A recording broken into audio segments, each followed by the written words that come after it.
मेरा एक भाई है, वो मुझसे कहता है कि दीदी, लोग हमेशा दूसरों के विचारों को रिपीट करते हैं। तो मैं कहती हूँ कि चलो आज रिपीट कर रहे हैं, कल हो सकता है उन विचारों को अपने जीवन में वो शामिल करें, वो विचार उनके बिहेवियर बन जाए। हमें दूसरों के विचारों को लेने में कोई बुराई नहीं है, उनसे सीखने में कोई बुराई नहीं है। मैं तो कहती हूँ कि ज्ञान कहीं से मिले ना, ले लेना चाहिए। मुझसे तो लोग बहुत सारे सवाल करते हैं कि तुम आदिवासी हो, तुम हनुमान चालीसा पढ़ती हो, तुम चर्च जाती हो। मैं पहले एक इंसान हूँ और मुझे कहीं से भी ज्ञान मिले कोई फ़र्क नहीं पड़ता है। मुझे कोई आदिवासियत से हटा दे, मुझे कोई फ़र्क नहीं पड़ता है। हाँ, मुझे देश से लगाव है।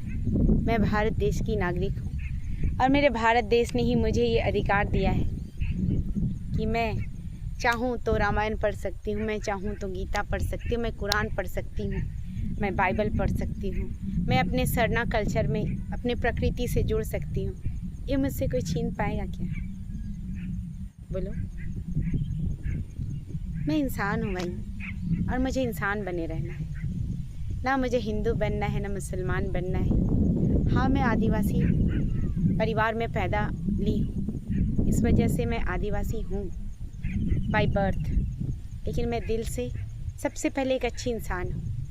और वही मैं प्रैक्टिस करती हूँ कि लोग भी ये समझें। आज लोगों में इतनी वैमनस्य है, इतनी कट्टरता है ना, कि कोई डरता है मंदिर जाने के लिए भी, है ना। जैसे मैंने ही हनुमान चालीसा पढ़ा तो लोगों ने मुझे काफ़ी फ़ोन तक कर के मुझसे कहा गया कि ये सही है क्या। मेरे नज़र में तो हर चीज़ सही है। जो यहाँ से और मेरे शिष्टाचार में है, जो मेरे डिसिप्लिन में है, जो मेरे भारत देश ने मुझे, ये सोसाइटी ने मुझे अलाउ किया है, मेरे नज़र में वो सब कुछ सही है। मैं ऐसा कोई भी काम नहीं करूँगी, क्योंकि मैं काफ़ी जिम्मेवार इंसान हूँ। मैं ऐसी कोई भी हरकत नहीं करूँगी। इवन मैं तो, जैसे मुझे बहुत सारे लोग कहते हैं कि थोड़े सा कुछ भी अगर तुम ऐसा कर लोगी नीतू तो क्या हो जाएगा। मैं कहती हूँ कि मैं इन लोगों की इंस्पिरेशन बनना चाहती हूँ। और मैं ही यदि कुछ ऐसी बुरी चीज़ों को प्रैक्टिस करूँगी तो ये कहाँ से न्याय संगत है। मैं कभी भी ऐसे खुद में भी, इवन मैं सोती भी हूँ ना, मुझे कभी कभी ऐसे है, मुझे पता है कि बाएं करवट में सोना है। मैं गहरी नींद में भी होती हूँ ना, तो मैं जब भी जगती हूँ तो मैं फटाक से बाएं करवट पे आ जाती हूँ। कभी कभी ऐसा मन करता है, मान लो इस वाले पोर्शन में कुछ प्रॉब्लम है, मेरा तो सर्वाइकल का प्रॉब्लम है, तो मुझे दिक्कत भी होती है बाएं करवट सोने के लिए कभी कभी। फिर भी मुझे लगता है कि दायां करवट मेरे बॉडी के लिए सही नहीं है, इस वजह से मैं बायां करवट में सोती हूँ। मैंने ज़िंदगी में जो भी ज्ञान अर्जित किए हैं और मैंने अपने जीवन में जो कुछ भी सीखा है, मैं उसको करेक्टली ही हमेशा बोलने, जैसे कि मैं कोई शब्दों का उच्चारण मैं कोशिश करती हूँ कि करेक्ट करूँ। तो जब ज़िंदगी में मुझे कुछ चीज़ों को मैं प्रैक्टिस कर लेती हूँ तो मुझे लगता है कि इसको मैं करेक्ट करूँ। तो आप भी ऐसा कर सकते हो, क्योंकि ज़िंदगी हमें बहुत मुश्किल से मिली है। और मुझसे पूछो ना, मैंने तो 20 साल अंधेरे में गुजारा है। तो आज जब मुझे ये जीवन मिला है तो क्या मैं गलती करूँगी? बिल्कुल नहीं। तो किसी दूसरे व्यक्ति की खुशी के लिए मैंने अपने आप को हमेशा बलिदान किया है, सैक्रिफाइस की है, लेकिन अब मैं वो नीतू नहीं रही। मुझसे मेरे बहुत सारे लोग बोलते हैं कि दीदी आपको तो सब लोग बेवकूफ़ बनाते हैं।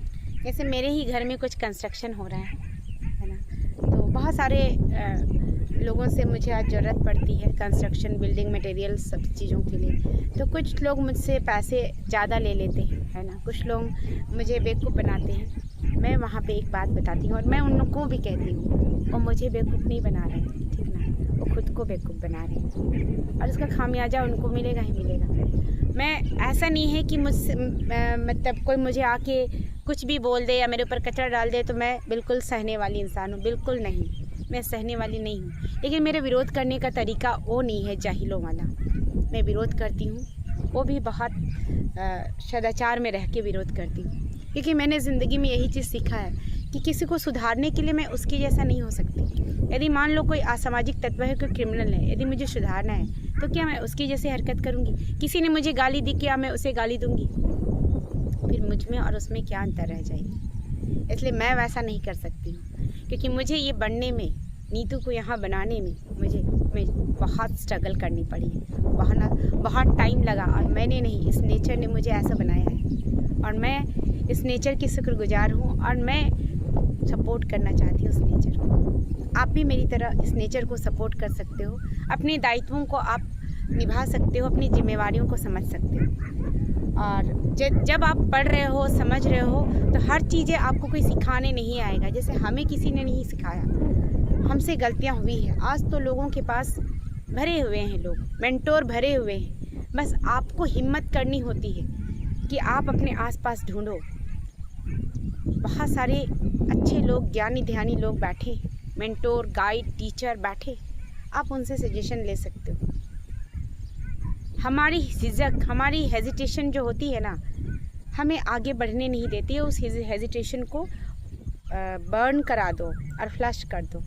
लिखो कि मुझ में ये बुराई है, मुझ में दिस दैट है, मुझ में अपनी बुराइयों को एक्सेप्ट करोगे, आप अपनी गलतियों को एक्सेप्ट करोगे, उसको तो मैं कहती हूँ कागज़ पे लिख लो, जैसे मैं करती थी। मेरे अंदर ये बुराई है, मुझे इसे कैसे सुधारना है, तो मैं उसे लिखती थी कि मैं काफ़ी इमोशनल और भावुक इंसान हूँ और यही मेरी सबसे बड़ी वीकनेस है।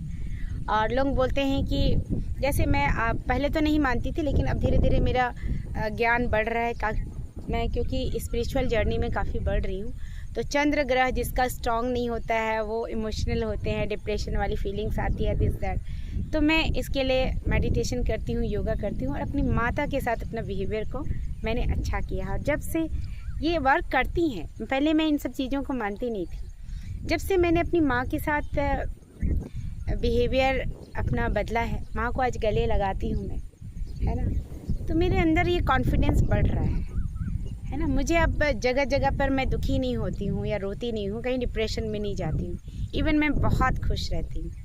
चलो फिर मिलती हूँ। आप भी अपनी ज़िंदगी में छोटे छोटे बदलाव ला सकते हो और बहुत खुश रह सकते हो। Thank you.